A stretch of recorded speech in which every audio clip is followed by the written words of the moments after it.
Bonjour tout le monde. Alors aujourd'hui une vidéo un petit peu particulière qui va certainement être un poil plus longue que d'habitude.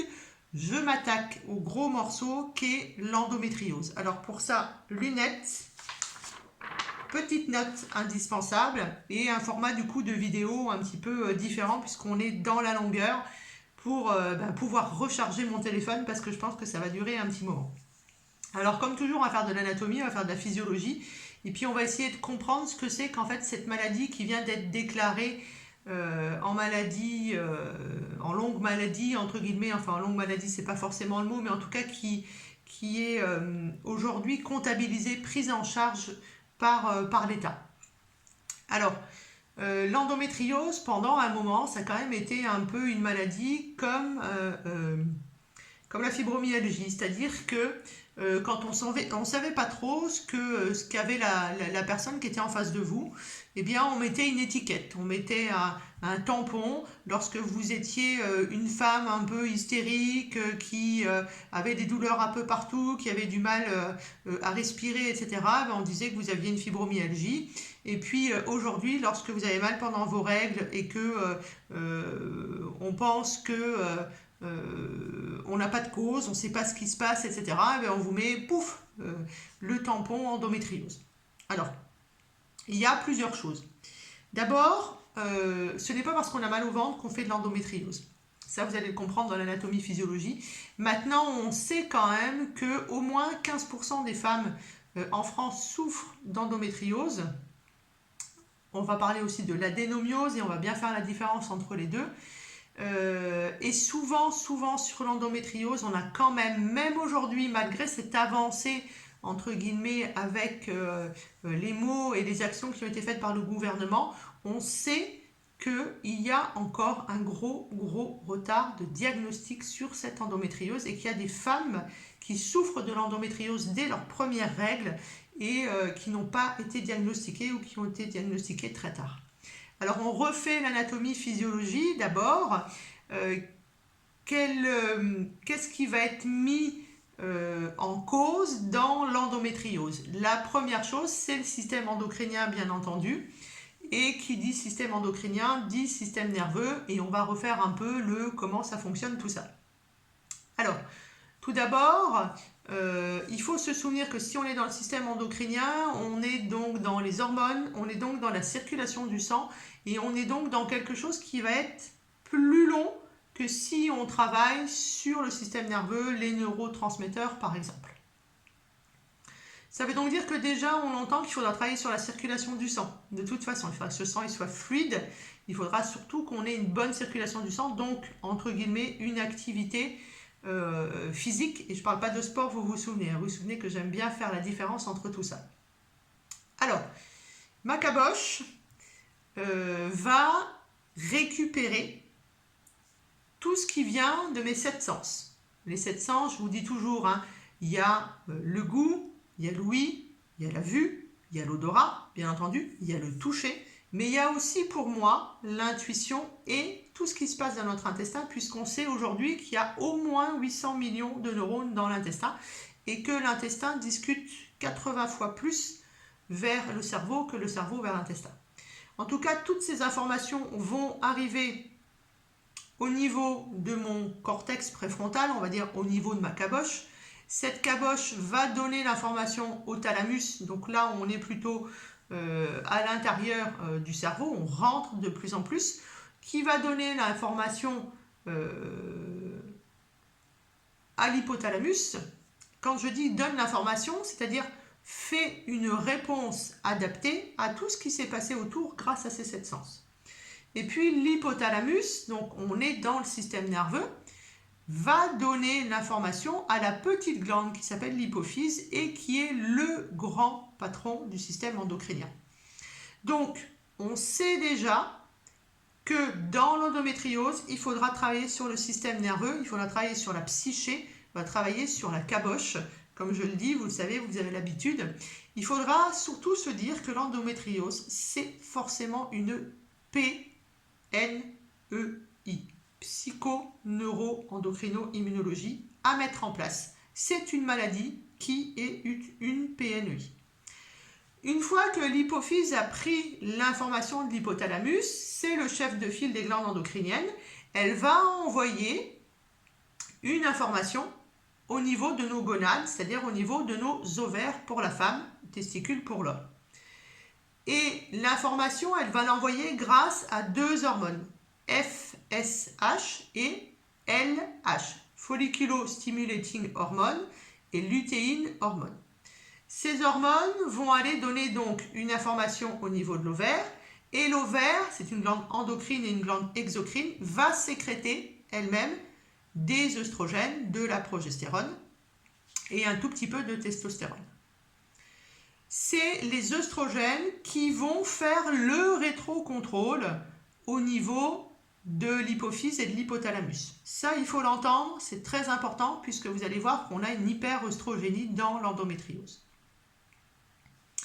Donc, mon système hormonal féminin, c'est hypophyse qui envoie FSH et LH qui vont dire aux ovaires, il faut que tu travailles. Et lorsque les ovaires vont travailler, je vais avoir un feedback, un rétrocontrôle qui va dire j'ai assez travaillé, j'ai pas assez travaillé. Et le rétrocontrôle, il se fait essentiellement par les œstrogènes. Et vous allez voir que les œstrogènes ont plutôt, surtout quand on est en hyperœstrogénie, ils vont avoir tendance à faire un rétrocontrôle positif et donc on va être dans un cercle vicieux. Donc on sécrète des œstrogènes et vous allez voir qu'on sécrète 3 sortes d'œstrogènes. Enfin, quand je dis on, c'est les gonades, pardon. Et on va sécréter de la progestérone. Et tout ça, je passe un petit peu de temps dessus parce que vous allez voir que ça a un lien et que c'est important. Donc, première chose, on va sécréter 3 sortes d'œstrogènes. 2 œstrogènes qu'on dit faibles. Pourquoi on les dit faibles? Pas parce qu'ils ne font pas leur action, tout simplement parce qu'ils sont faciles à éliminer par le foie. Et donc par les intestins derrière, grâce à la bile, puisque quelque chose d'important que j'ai oublié de vous dire, si je regardais un peu mes notes, je n'oublierai pas, c'est que les hormones stéroïdiennes sont liposolubles et qu'elles ont un précurseur important, c'est le cholestérol. Et vous allez voir que ce précurseur, il est aussi le précurseur des hormones des surrénales. Vous allez voir les liens qu'on va faire. Donc, je sécrète 3 sortes d'œstrogènes, 2 œstrogènes faibles. On s'en fout de savoir comment ils s'appellent. Ils ont tous un rôle particulier dans la vie de la femme. Puis, on va sécréter un œstrogène fort qu'on appelle le 17-bêta-œstradiol, qu'on peut appeler E2 aussi si vous préférez. En tout cas, un œstrogène qui est fort, qui va faire beaucoup d'actions, qui va faire le rétrocontrôle justement au niveau de l'hypophyse, donc de la FSH et de la LH, mais qui va surtout être très compliqué à gérer au niveau du foie. Lorsque on va être dans un cycle féminin, on va donc avoir première partie du cycle les œstrogènes qui vont monter doucement jusqu'à avoir un pic au niveau du 14e jour. Puis les œstrogènes vont redescendre légèrement jusqu'à ne plus être là. En même temps, on a la progestérone qui va arriver après le pic du 14e jour, puisque la progestérone est là pour le pregnant, pour la progestation, la gestation, c'est-à-dire pour faire un bébé. Et puis la progestérone diminue aussi, et c'est parce que œstrogène et progestérone ont diminué qu'on va avoir nos règles. On a quasiment le même cycle, on va dire entre guillemets, sur FSH et LH. C'est-à-dire qu'on a une petite dose de FSH et de LH. 14e jour, gros pic, puis de nouveau, ça redescend. Si et seulement si, tout ça fonctionne correctement, en homéostasie, en équilibre. Donc si on n'a pas trop d'œstradiol, parce que si on a beaucoup trop d'œstrogène, beaucoup trop d'œstradiol, qu'est-ce qui va se passer? On va avoir un rétrocontrôle positif et on va continuer à faire de la FSH et de la LH et on va être dans un cercle vicieux. Donc, on fabrique 3 sortes d'œstrogènes, pic au 14e jour, ça redescend. On fabrique une seule sorte de progestérone. Œstrogène et progestérone doivent, entre guillemets, être en équilibre. Qu'est-ce que je veux dire par là? C'est qu'en fait, la progestérone et les œstrogènes ont des effets antagonistes. Les œstrogènes ne sont pas trop sympas pour nous dans le sens où on va faire de la rétention d'eau, on va avoir des problèmes cardiovasculaires, etc. D'ailleurs, si vous prenez la pilule, votre médecin, normalement votre gynéco, vous a bien dit, faites attention de ne pas fumer, par exemple, on sait que ça favorise les maladies cardiovasculaires. Elle nous fait augmenter le cholestérol, par exemple, elle nous fait être irritable, etc., etc. Alors que la progestérone, c'est vraiment un antagoniste, et la progestérone, c'est vraiment celle qui est sympa, en tout cas, avec notre corps, qui nous évite tous les effets secondaires des œstrogènes. Et donc, à partir du moment où on va être en discordance entre ces deux taux-là, qui doivent être toujours en compatibilité, comme tout le reste du corps, eh bien, on va avoir des effets secondaires. Et le premier effet secondaire, déjà, c'est quand on est en carence de progestérone. Évidemment, on est en hyperœstrogénie, et donc on va avoir plein d'effets secondaires. Et puis derrière, lorsque on est en carence de progestérone, il se passe quelque chose de fou dans le corps, c'est que nos surrénales vont prendre le relais, parce que les surrénales sécrètent aussi des hormones qui sont ce qu'on appelle des androgènes. Et lorsque je suis en carence de progestérone, les surrénales vont se mettre en route et vont sécréter des androgènes. Et les androgènes qu'elles vont sécréter vont, par le biais de la pregnénolone, qui va donner de la DHEA. C'est toute une relation chimique très compliquée. Donc pregnénolone, DHEA, qui va donner de la progestérone, mais des sortes différentes de progestérone, qui vont ensuite se diviser, etc., qui vont donner la testostérone. Et là, on va avoir en fait une compétition dans ces grosses formules chimiques sur une enzyme qui permet justement de couper les différentes formules chimiques et de fabriquer de la testostérone, de la progestérone ou de l'œstradiol. Et il y a une compétition sur une enzyme qui s'appelle l'aromatase. Et lorsqu'on a trop d'aromatase, en tout cas lorsqu'on a une gestion de l'aromatase de cette enzyme qui n'est pas bonne, on va plutôt, par le biais des surrénales, fabriquer de l'œstradiol, donc celui qu'on n'aime pas, celui qui est le plus compliqué, entre guillemets. Donc, je retiens que mon endométriose, entre guillemets, est déjà liée à une hyperœstrogénie. Une hyperœstrogénie qui est très souvent liée à un manque de progestérone et à un foie qui ne fait pas bien son travail, parce que l'hyperœstrogénie, c'est notamment sur de l'œstradiol, et cet œstradiol est très compliqué à gérer au niveau du foie. Donc là, on entend déjà les axes sur lesquels on va travailler. Ensuite, on entend aussi que mes glandes surrénales, par le biais donc de pregnénolone, de DHA, etc., vont fabriquer de l'œstradiol, parce que la compétition au niveau des aromatases va faire que le corps va favoriser la création d'œstradiol. Ça veut donc dire que déjà j'entends aussi qu'il va falloir que je travaille sur les surrénales pour éviter justement d'aller vers cet œstradiol et de favoriser plutôt le fait que l'aromatase fabrique des œstrogènes faibles. Et notamment, cet œstrogène faible s'appelle l'œstrone. Et tout ça, les noms ne sont pas très importants. Ce qu'il faut retenir, c'est pourquoi il va falloir que je travaille sur certaines choses. Je vous ai dit que les œstrogènes, lorsqu'ils sont en trop forte concentration, ils ont un rétrocontrôle positif au niveau de la FSH-LH. Et là, on est vraiment dans un cercle vicieux. C'est-à-dire, plus j'ai d'œstrogènes, plus j'envoie un message à l'hypophyse qui lui dit « fabrique-moi de la FSH ». Et donc, je suis vraiment dans un cercle où je vais augmenter à fond les œstrogènes. Et l'hyperœstrogénie, c'est le souci le plus important dans la gestion de l'endométriose. Cette hyperœstrogénie, elle arrive donc, vous l'avez compris, par les surrénales, par les ovaires qui sécrètent des œstrogènes, mais aussi des androgènes, donc avec du coup derrière cette histoire de conversion en testostérone, l'aromatase, blablabla, blablabla, et le fait qu'on fasse plutôt de l'œstrone ou de l'œstradiol.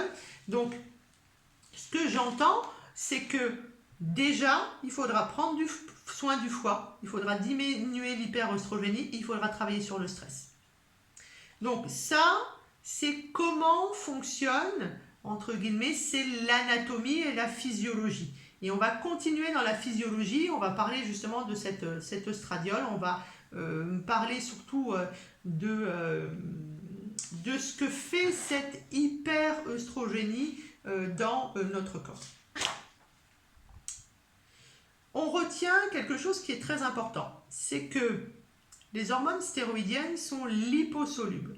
Ça veut donc dire qu'elles vont circuler dans le sang, transportées par, entre guillemets, un taxi, par un transporteur, qu'on appelle la SHBG, Sex Hormone Binding, juste le gonade. Donc, en fait,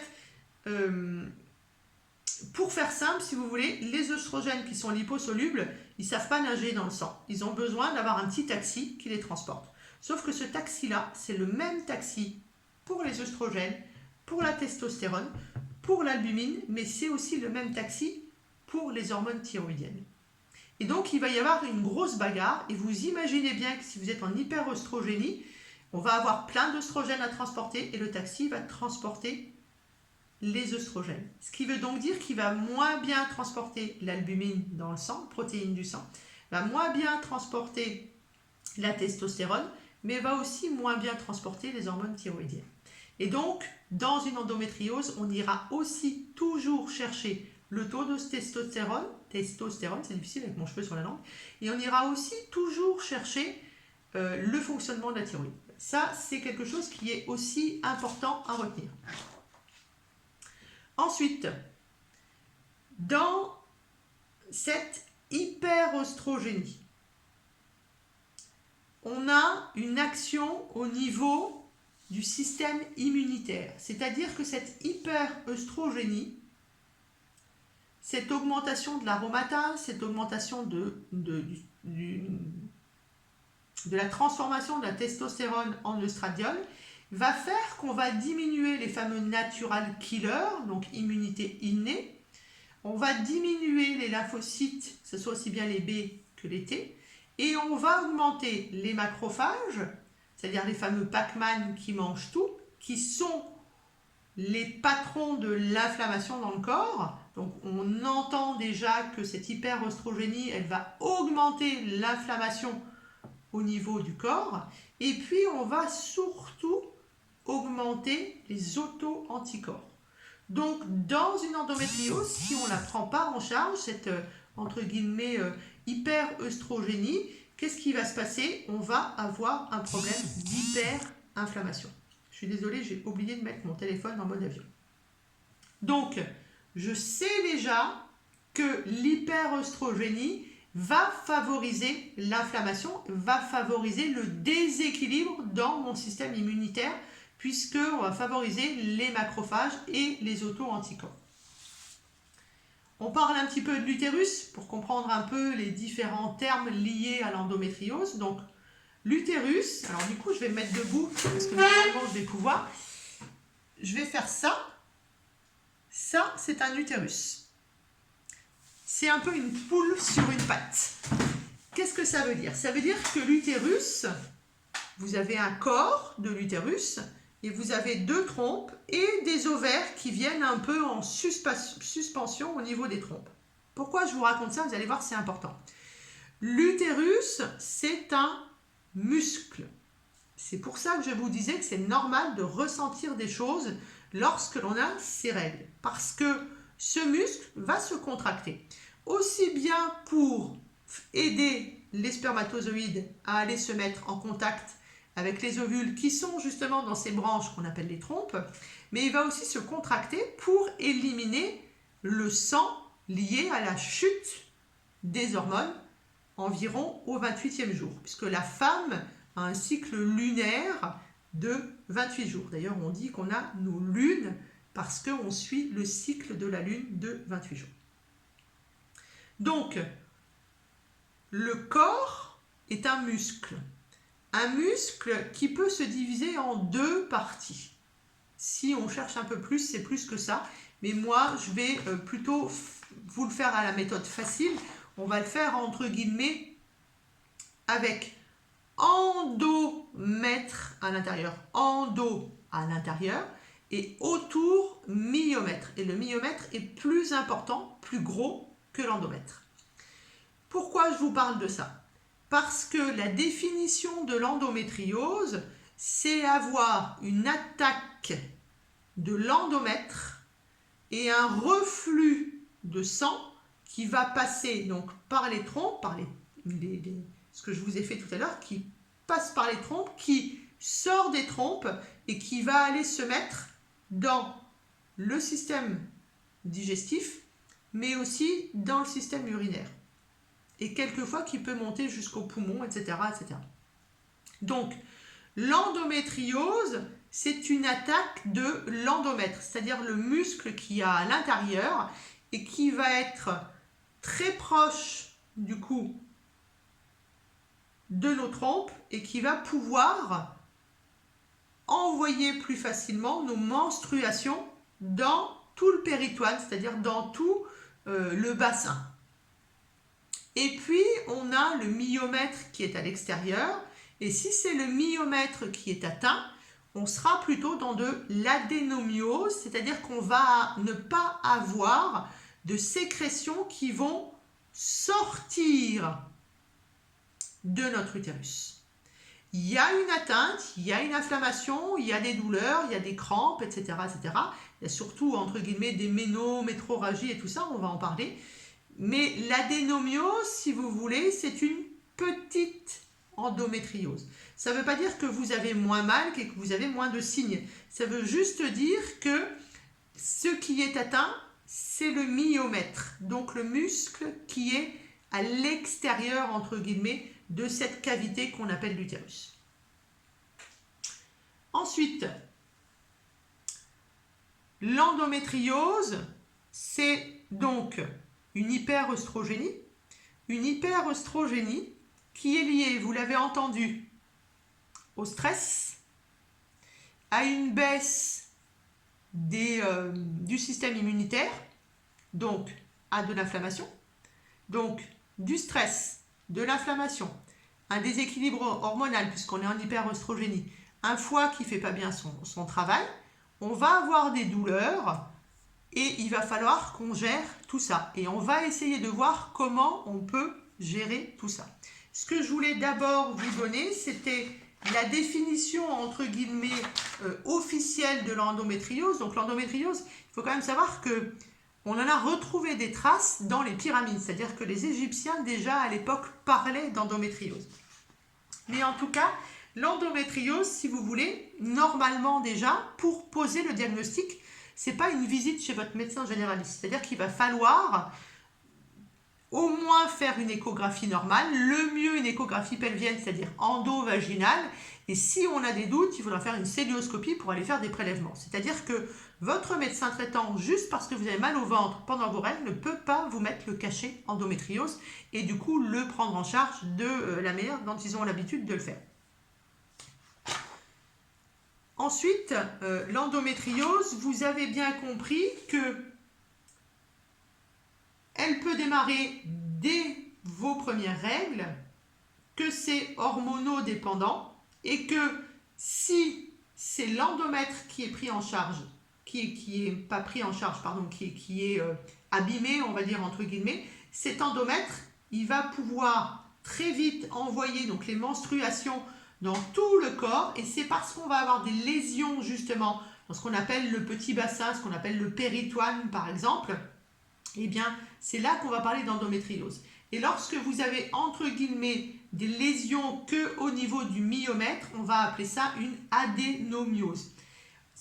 Une adénomiose ne va pas forcément donner une endométriose. Vous pouvez très bien rester au stade d'adénomiose et on est capable de prendre en charge, en tout cas de mettre en veille parfaitement bien l'adénomiose. C'est plus long, plus compliqué pour la consultante. Sur l'endométriose, par contre, on arrive à faire des trucs de dingue, mais c'est une PNEI, il va donc falloir avoir beaucoup d'actions.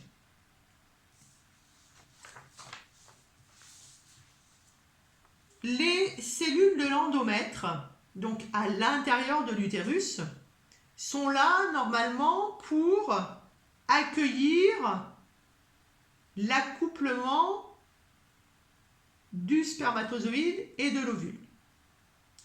Dans l'endomètre, pour que on va dire, l'œuf puisse se développer. On appelle ça la morula parce que ça ressemble à une petite morue, n'importe quoi. Ça ressemble à une petite mûre, pardon. C'est juste parce qu'il doit être 20 heures, je dois être un peu fatigué après cette journée de consultation. Donc la morula qui ressemble à une petite mûre va venir se mettre dans l'endomètre pour développer le fœtus. Et en fait, il vient se mettre à un endroit très particulier, un endroit qui est très sucré. Parce que le sucre, vous vous souvenez, c'est l'énergie, c'est l'ATP, c'est ce qui fait qu'on est capable de se régénérer, de multiplier nos cellules souches. Pourquoi je vous raconte ça? Je vous raconte ça parce que en fait, l'endomètre sécrète du sucre. Que le sucre, ça crée de l'inflammation, ça crée du stress oxydatif. Donc, le sucre va avoir un rôle très important dans la gestion de cette endométriose. Alors, on a entendu que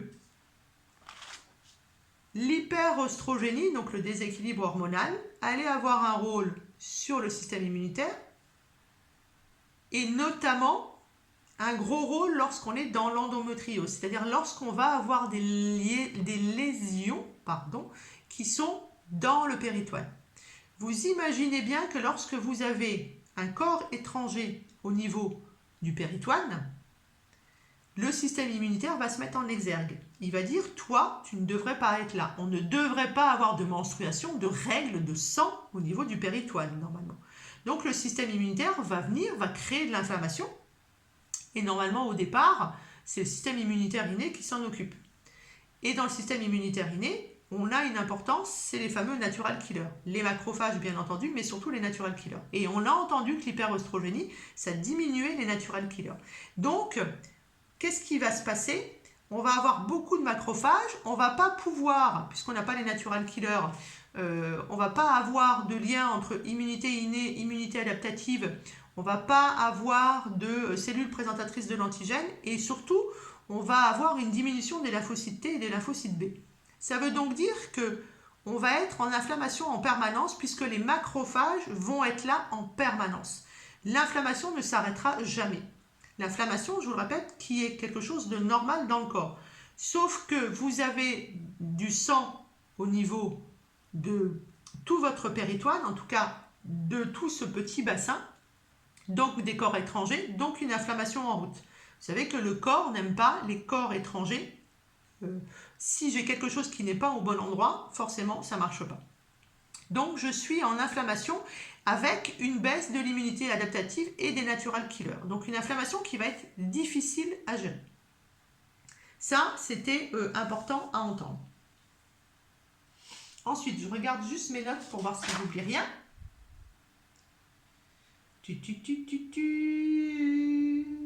Oui. Lorsque vous êtes dans cette endométriose, lorsque vous avez le sang qui justement va être dans un endroit qu'il ne faut pas, vous allez créer ce qu'on appelle de l'angiogénèse, vous allez créer des petites tumeurs qui ne sont pas forcément des tumeurs cancéreuses, qui d'ailleurs sont très souvent pas des tumeurs cancéreuses, mais qui vont rentrer là aussi dans un cercle vicieux et qui vont s'auto-régénérer toutes seules. Voilà, ça c'est quelque chose qu'il fallait donner aussi. Alors, maintenant, ce qui va, entre guillemets, vous intéresser, c'est comment je prends en charge ces douleurs, cette inflammation, ce déséquilibre hormonal. Comment je prends en charge le stress. Comment je prends en charge comment je pourrais dire ça? Comment je prends en charge le foie, voilà, on va dire comme ça, comment je prends en charge le foie. Je voulais surtout vous trouver quelque chose que j'avais bien aimé, c'était les différents mots dans l'endométriose. Alors, je vais juste prendre quelques minutes pour essayer de retrouver ça, parce que j'avais bien aimé. Ah, voilà, c'est ça.